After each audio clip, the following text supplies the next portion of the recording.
So, Tom, when we talked before, you said that you actually showed a bit of a profit during COVID. Yeah, I mean, like everyone said, COVID was crazy. Listening to Don this morning, it's I think validated what the power of our brand is within trust, communication, and driving that down to the franchisees. We were very successful. We had a banner year. I hate to say that, through the whole pandemic, because of the changes we made, but more importantly, because of how the franchisees in the front line believed in what we were saying and executed very quickly. I mean, COVID happened and we had restaurants go from dine-in to zero dine-in and everything going out the side door revenue. So their willingness to listen to us, believe in the corporate team, and put that into effect obviously paid huge dividends through the last 2.5 years. Mark, you seem to have grown during COVID. What lessons did you learn that took you for that growth? Unfortunately, we were fortunate, but I don't know that the lessons are very translatable. Before COVID, many years before, when you went to the Zoom room, the first thing you learned was the 6-foot rule. Because we don't train the dogs, we train the people who love them. You're there with your dog has to be on leash. The typical leash is 6 feet long. So the entire business was built around the idea that all customers are 6 feet away from each other's. And because we train puppies that before they've been fully vaccinated, we use hospital-grade germicide to treat all surfaces before that. So we bought some masks. It was kind of there was this explosion of pandemic puppies and people somewhat clueless, and here was once, we did have certainly some states where we weren't allowed to be open for a short time, and but we were able to pick up pretty quickly. But then the demand was, really greater than even before. And unlike some other sectors, this is not a bubble because the puppies turn into dogs and will need evergreen things. We have so other than that, we really kind of were built for COVID. Crystal ball. So I'm going to ask each of you real quick, what did you do after COVID ended from lessons that you learned through COVID to help pick business, get it back on track? We'll start with you, Tom. Sure. Our whole operational model changed, it morphed. Again, I think back with Don, with some of those iconic brands that were up there, they did not change through the times. Blockbuster is probably the biggest one that resonates with me. I'll go a step before COVID. Understanding your KPIs, understanding your benchmarks. If you guys know my CEO, Sam Ballas, we're all about unit level economics. 2016, he came into my office and we were one of my KPIs that we live by is a 3-to-1 investment to first year sales ratio. With our EBITs that we disclaim in our FDD, which we do have in item 19, it's about 2.5 years my franchisees pay that loan back and pay off their business. That is something near and dear to our heart. We think that separates us from some of the other restaurants in our space, yada, yada. So in 16, he came in and we almost hit $1 million in one of our stores, way out of the benchmark that we were used to. We re-engineered the box. We actually started shrinking our box, going from 4,000 plus square feet. Franchisees thought at that point bigger was better.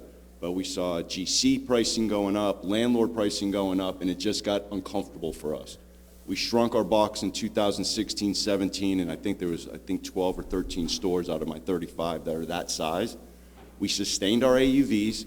We had better throughput, less labor. So all the things that I'm experiencing now were huge back then. But if we hadn't implemented it back then, we'd be behind the 8 ball and we'd be struggling at this point. So through COVID, that's what we learned. Bigger was not necessarily better. We increased our efficiencies because we were never satisfied with what we were doing and making sure that the franchisees' economics were in line with what we've been disclaiming. And we were able to sustain that and even grow from there. I wish our business was 6 feet apart. Ours is about 6 inches, so it was a lot different for us in the adjustment. But I think one of the things that was of greatest impact for us was revisiting training. Of course, none of us, I personally don't want to talk about COVID. I only like to talk about where we are today. I'm going to stand if this thing isn't projecting. Yep. Where we are today, and that was looking at training and making long-term decisions, not short-term decisions of quick fixes. Yes, those things had to happen, but every one of those changes needed to be made with an outlook that said, can we continue to do this 6 months from now, 3 years from now, 6 years from now? And some of those things are how we train our franchisees. So how many of you do it in person for business training? A lot, half maybe. How many of you have found a way to do it online now as successfully? Anybody? Okay, we have. We do it really successfully online, whether it's our franchisees or our stylists in the salons, and that saves so much money and it saves so much time. It's created different jobs within our franchise organization, and it's really propelled our speed and access, and that's a really big and key difference maker. So for us, I think the biggest thing was training, but it goes to discovery day. It goes to really saying virtual isn't temporary. Virtual can be really exceptional if you augment that with in-person as well. Meg, did you change your onboarding process? Our onboarding process did change as a result of that. So the way our franchisees come in and learn from us begins in a virtual manner now. Then we bring them on site. So yeah, we've updated a lot of different things, and it saves our franchisees money and time, and they can focus on the construction in our business. That's an important aspect of startup for them, and we're not changing that back. I don't blame you. So some of the things we did as we're developing our system, when I was here 1 year ago at, this isn't working at all. I'm holding a microphone for no reason. I was here 1 year ago at Springboard, and I had 3 franchisees and not a single clue what the hell I was doing. And literally I trained those first 3, like just me on a Zoom call with them, reading the manual to them, and like, any questions? And since then, I'm on 3.0 of our onboarding and training process. So we have videos on everything. Our franchisees aren't even complaining about our training, but I go to our team like, it's not good enough, make it better. Like, how can we update this? And we now have a 500 checklist, 500-point checklist for onboarding that they have to accomplish. And then our internal team goes through a 300-point checklist, every single one with descriptions, because we're not right next to them. They only come to in-person training for 3 days, and that's just the practice that they already learned, because everything's online, and they're setting up their businesses in states that we're not.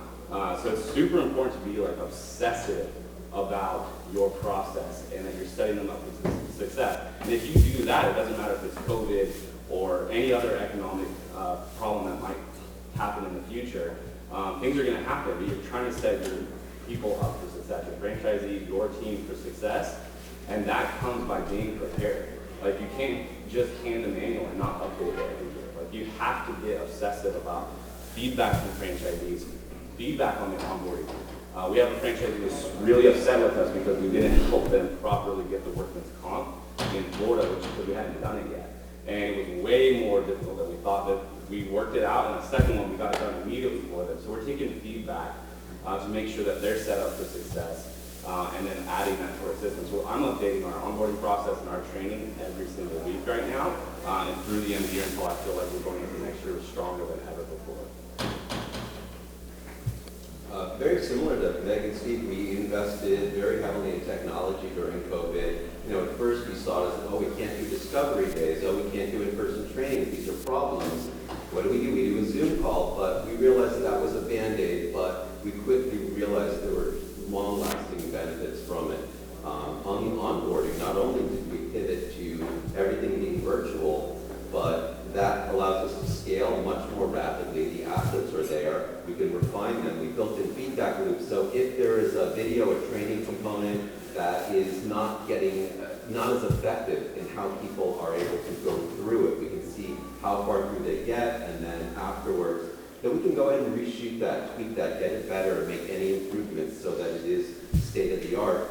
But another benefit is, think of the franchisee's journey. They sign the franchise agreement, they go through that, finish the training, and then they're still building out their site, doing all that. By the time they open, in the old model, if it was an in-person training, it's like, hopefully I took notes, I'm not sure I remember everything I learned. Well, with the video assets, everything online, they actually can go back, search, rewatch any videos, go through the assets, and kind of have that comfort of refamiliarizing themselves, which also helps when they bring on new stakeholders. If they hire a new manager, any of that stuff, those assets are right there at their fingertips. To us, this has been a huge game changer. The franchisees love it. We have checklists like that that are transparent both for the operations team and the franchisee or multi-units on the other side, so they can together see and correspond with each other as they go through and see how that moves their timeline up or down. Discovery days, I don't miss at all. We did them when COVID started. I've never been a fan of dog and pony shows. I don't like when I'm on the receiving end, feeling that you're staging something for me. We've created something that is much more transparent, just go behind the curtain and look, and kind of shifted to leadership calls at the final stage. So it's a little bit easier on the franchisees in terms of the travel and on the operations team, and we're not constantly putting on a grand show, but we are showing our confidence and letting them kind of drop in and see a slice of life in the humor when they need to.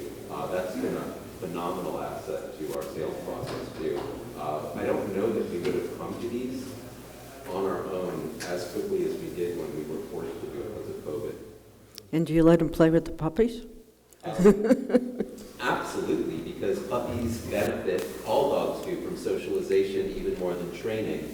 And so there's nothing better for a dog than in a safe place to be exposed to as many different novel cues, people, smells, other dogs. So it's great for you to play with the puppy, but it's fantastic for the puppies too. So totally. That's good to know. It sounds like all of you have come through this and you were able to take your change and turn it into something positive. What did you do about like the labor shortages and the supply chain shortages? How were you able to deal with that? Because it's become a really big issue, not being able to get things that you need and not being able to get employees. So what are you doing to manage that? We'll start with Tom on that one. I'm mixing it up. So again, I go back to shrinking the box was a big thing. More efficiencies, less labor out front, less labor even in my kitchen. Going back to, again, the restaurant space, we went back to our menu, what was multi-step, making things a little more easy, coming up with proprietary items to cut back the labor. We're very by scratch kitchen. There were some things I had to yield to, and that we made pre-done and add a little of this and that to get that uniqueness so the consumer didn't see any difference, but to make, again, the efficiencies in the back much easier. We were able to cut labor by 15% with our new menu drop last year. Really helped our franchisees. Again, we survey everybody. FBR, I know, is here. We use them just for that reason. I want to see the choices that we're making behind is that matriculating out to the front lines. Really quick, from a chain supply piece, for y'all that know me, I spent 15 years in broadline distribution. That's how I met Sam and became a part of East Coast Wings. I am one that always had a big ego when it came to I could cut the best deals. I knew all the manufacturers, whether I dealt with them in my prior life or they were actually sales reps of mine at this point.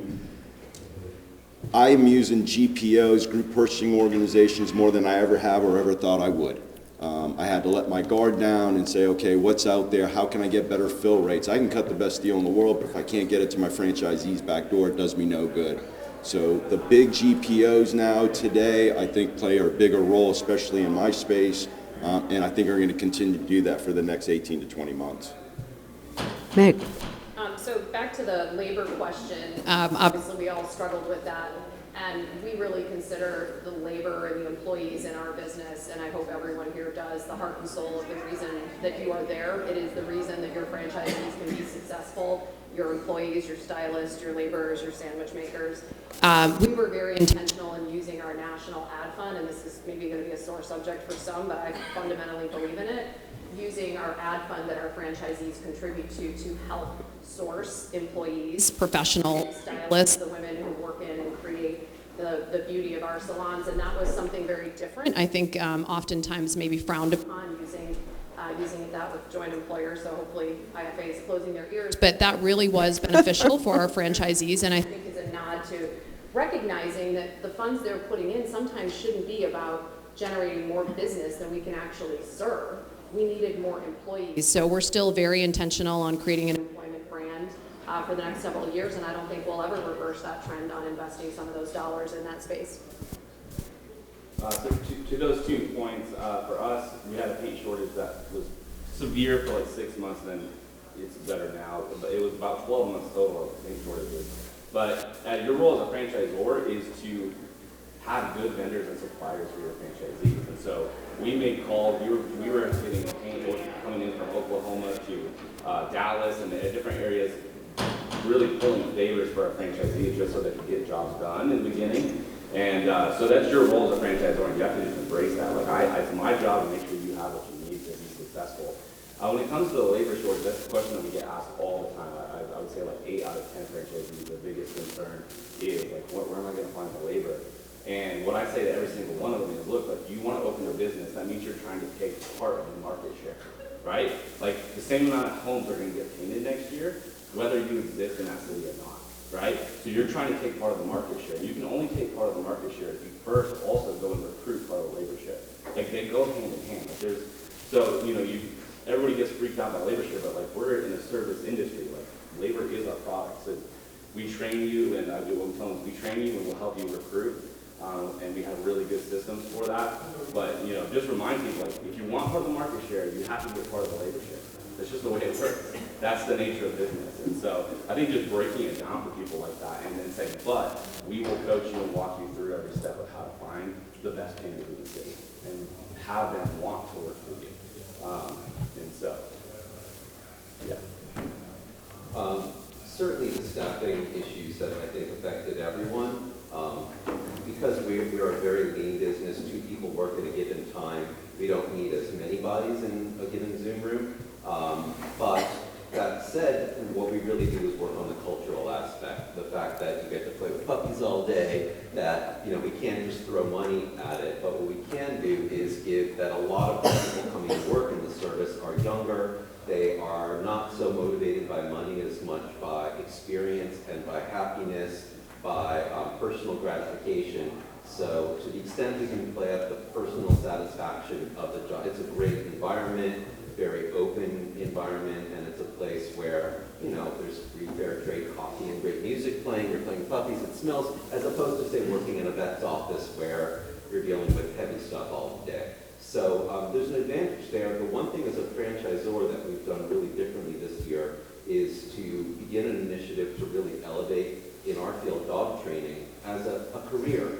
The problem that is, it's not just recruitment of talent at the store level, but it is retention.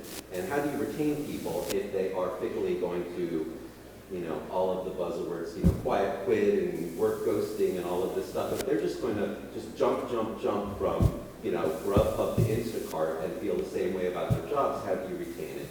And for us, it can't be just a job, a paycheck. It has to be a career that becomes part of their identity, part of how they would represent themselves in social media and interaction, something that they really, really believe in and see as part and parcel to who they are. So that has meant taking the job of dog trainer, one of the 2 jobs other than like reception at Zoom Room, and developing it into a career with ongoing professional development. And as you hit a stage in that, you get an increase in pay, an increase in status, an increase in the kind of responsibilities that you get to do within it, and really develop this and celebrate it. We think that could give us a real edge in retaining people as we bring them in. So we're talking about labor shortages, we're talking about supply chain shortages. When you go through your onboarding process now, have you changed your onboarding process to do something to talk about how to deal with these type of things? How has your onboard process really changed to accommodate this? Start with you again, Tom. For us, I think it's the transparency. When we onboard new franchisees, we talk about the elephants in the room. How we've adopted new technology to make that cultural difference in the back of it so they can recruit. Making my cook's job easier. Something as simple as cutting carrots at a wing restaurant, and you're doing 50 pounds of carrots a day was a big pain in the neck. No one liked to do it, they didn't want. So we switched over to baby carrots to alleviate that. It makes a better work environment, something that simplistic. And then, again, addressing it with them. You always want to be upfront, honest, as we all said, as they were saying next door. I think that's the important part. Don't push anything under the rug. The restaurant business is hard. Don said it. It is not an easy day in the life. It's very rewarding. It's something I've done all my life. But if you don't address those things and you sugarcoat it, I think you set your franchisee up for failure. We're very upfront and honest with the day in life. As a matter of fact, part of our onboarding process, they have to spend 2 days with one of my top franchisees. I do it for 2 reasons. Number one, to make sure they understand what it is to be successful when they work with these guys and girls. The other one is for my franchisees to come back to me and say, this is the right partner. As you're growing your brand, Don said it, we all look for exit at some point. Even my franchisees look for an exit at some point. Do you want the person, if Meg's gonna be my partner and having East Coast Wings down the street from me, I wanna make sure she's gonna run it the same way and have the same passion I do. So that was a big part of our onboarding process that we implemented through COVID too. Just to build on what you said, Tom, I think if you think about your discovery day, whether it's virtual or in person, and your validation, what are your validators saying to your candidates that they don't like? What is their, what's the thematic complaint? In our business, it was our stylist training. It was taking too long and costing too much. And that's, all COVID aside, that was just the theme. And so it reminds you, you have to address the thing that matters most to the franchisees. It's not a new website that week. It wasn't new branding. It wasn't new tweezers. It was, how do we cut our stylist training and the cost of that? And a big initiative last year that had nothing to do with COVID at all was just focusing on that. How do we increase their speed and their satisfaction so that when we're addressing people who are considering our business, that's no longer an objection. We can say, actually, we've heard that over the last 6 months, and therefore we have done this and you won't experience that same problem. It's still going to be challenging, but it's getting better every day. That's a good point. I mean, you really have to be straight up with them and not hold anything back, because they find out later on that there was something that you didn't tell them during the onboarding process because you were afraid to tell them that it would sort of nix the deal. You're going to lose that franchisee or employee. Absolutely. For us, one of the things that, because of the labor issues on people's minds, and we use subcontractors, some people are really excited about that and other people are freaked out by it. And so we, as part of our onboarding process now, we've upped it. It used to be, we need you to find 5 good contacts before we launch, 5 good subcontractors. Even if you only need one day one for one job that you want, we want you to have 5. Now we say 10. And we say 10 because they need to just get in the practice of recruiting and bringing on these really quality craftsmen painters who don't want to run their own business, but they're craftsmen, they love their trade, and actually get the practice of talking to them, starting to speak the language of paint, right? And they're brand new. Almost none of our franchisees have paint background. And so we really require 10, even though they're not going to need 10 for maybe 18 months. Like, we want them to have 10 phone numbers in their phone that they've interviewed, that they've had conversations with. And so we just upped it because that way they were getting that practice in and being able to kind of interview and compare rather than, I found this one great guy, I'm sure it'll work out. It's like, well, what if he doesn't show? Yep. So, having backups and teaching that. So. How about you, Mark? It's great to give the lessons like that, but there are lessons that you don't know to give because, let's say, we were before COVID. Today, we've got our store in Orlando. They're without power. They shut down yesterday for 3 days. We've got stores opening in Naples, St. Petersburg, and Tampa. They've all been evacuated, moved inland, had to halt construction. These are things you can't, account for every one of these today. And they're not going to come back and say, but you didn't tell us there might be a hurricane. So it's not so much about covering the butt. There is a big circle that can include all of the things that we can forecast and there's no way to forecast. And that is, it starts with making sure that you're bringing on franchisees that financially can afford to do this. We've got people like, wait, this territory's available, I'll get 3 units, I'll get 5 units. Can you really afford 3? How about we start with 1? So we never talk them up, we try to talk them down. We make sure they've got a buffer. We're fortunate fortunate we have a very high margin business. That's great because it lets you deal with having to shut down for a few days, with changes with the staffing, having to make changes to your hours of operation if there was a supply chain or staffing or things we can't predict. So helping the franchisees really, really understand the data that drives this business, learn their numbers, and be thinking about medium and long-term goals, not short-term. It's not about a bad day or a bad week. Things will come up. If it's not a hurricane, it'll be something else. Making sure that they have the business sense and as well as the padding, that they know what their business is, they know their margins, and they will, in this case, literally be able to weather the storm.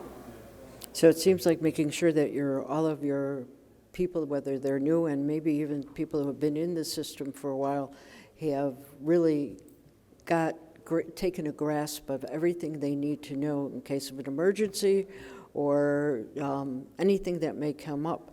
You want to make sure that they have a complete source of information at their fingertips. One more question that I will ask all of you again.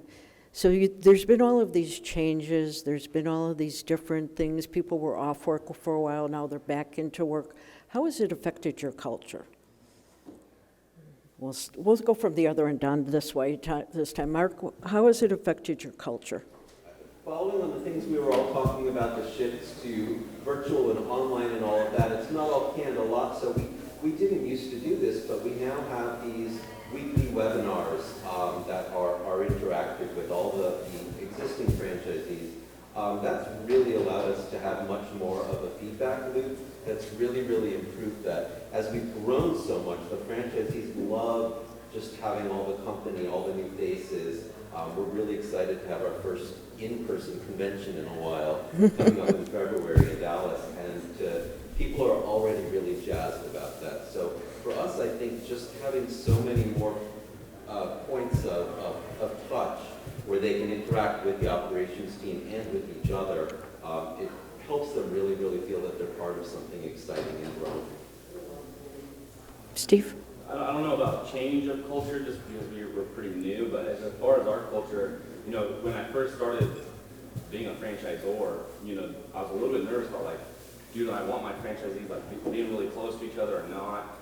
And then the more I thought about it, I was no, transparency has to be key. It has to be part of the culture, is that they get to talk. We're going to encourage them to talk. We're going to set up meetings. We're going to, when they have a question about, actually, this franchisee is really good at that, you should talk to him. And so we just, from the very beginning, we were trying to get them together, get them brainstorming.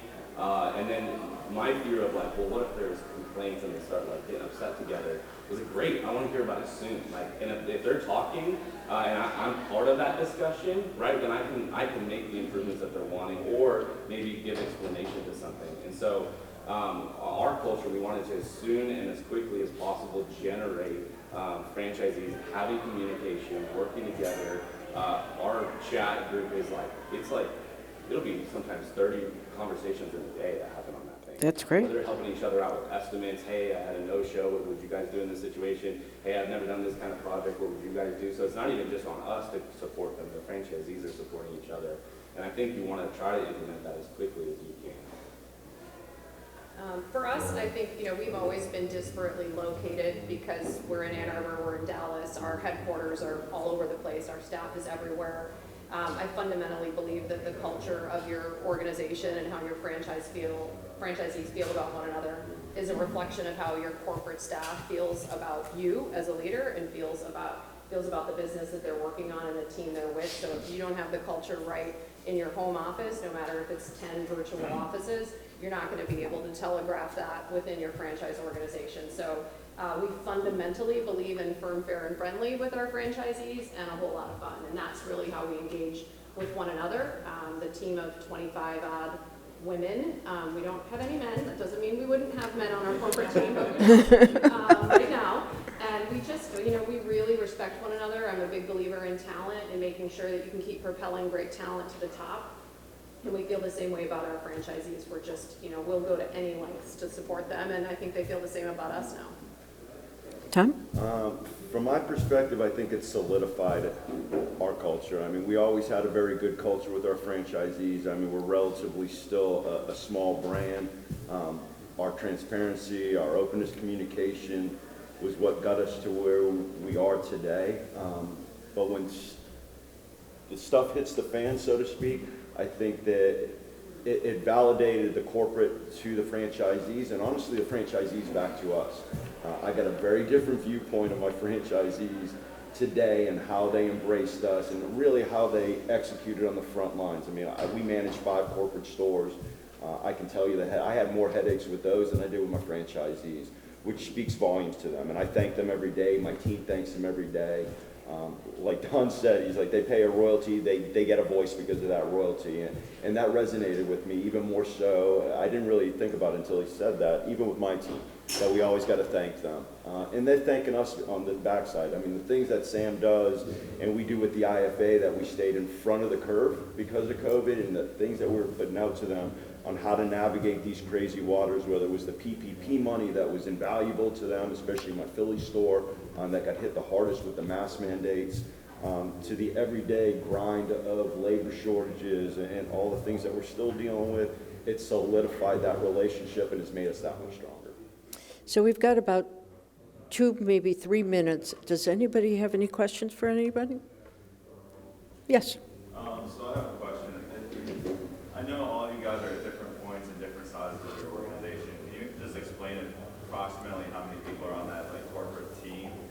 And is there any, I guess the flip side of this question is, what kind of software do you guys use to kind of communicate, facilitate what you do, as far as onboarding goes, or even processes and management? We have 115 open. We have 25 corporate staff members. We use Microsoft Teams for everything in terms of how we communicate. And we're probably a little overstaffed relative to our size, but I would advise always overstaffed. It's better. We have 35 units. I've got 15 full-time corporate employees now training. Because we have 5 corporate stores, my trainers are housed at those stores, and then we pull them and take them on the road when we're open. Microsoft Teams, and I know the team uses some inter-office Slack, thank you. You can tell I'm not the techie guy. So that's what they use, but we have 15, and we just started scaling back up to that. Unfortunately, during COVID, my field teams, I couldn't put them in the field. Some of those people we unfortunately downsized. Anybody else have any questions? Yes. Tom, we're also in the restaurant industry, and I was interested to hear that you guys were all able to go virtual with a lot of your training. I think the restaurants, can do this more in-person stuff. Have you found any ways to go virtual and kind of cut your training? We do morph it. I know from a marketing aspect, even an IT aspect, they do a lot of that online. We still bring them in. There's just so much that we have to do face-to-face. And again, I am not the techie guy, but we just onboarded some people 2 weeks ago where they did 50% of it online with Whitney and my team. The other 50%, because of the time lapse, especially with build out and all the chain supply crap we're dealing with, forget about the food side, the equipment side, that we're going to do that live, but 2 weeks prior. So we'll get them through construction and then bring them in so it's still fresh, especially POS training and stuff like that. I had a quick follow-up question to that, Tom. We're going to look at a model also where we take our people in our stores that we're operating and move them out to do the training. Are you suffering when those days happen, or are you backfilling for the past days? Because I have 5, we can pull at the beginning. It was a little bit more difficult. I'm happy to sit down with you offline and chat about it. It's much easier now with the 5 units, and that was one of my big pushes. We've always been franchisee-centric. It takes a lot of time, effort to run your own stores. We wanted to focus on the franchisees. We didn't want to become, hey, we've got 15 corporate stores and we're more worried about that. Now in this market and in this environment, we're going to have to start opening more corporate stores, so it is a big focus for us. Our time is actually up right now. I'm sorry, but they will be around if you have questions for them. I'm assuming you'll stand here for a few minutes if anybody wants to come up and talk to them personally. Thank you for coming. Let's give a big hand to these guys.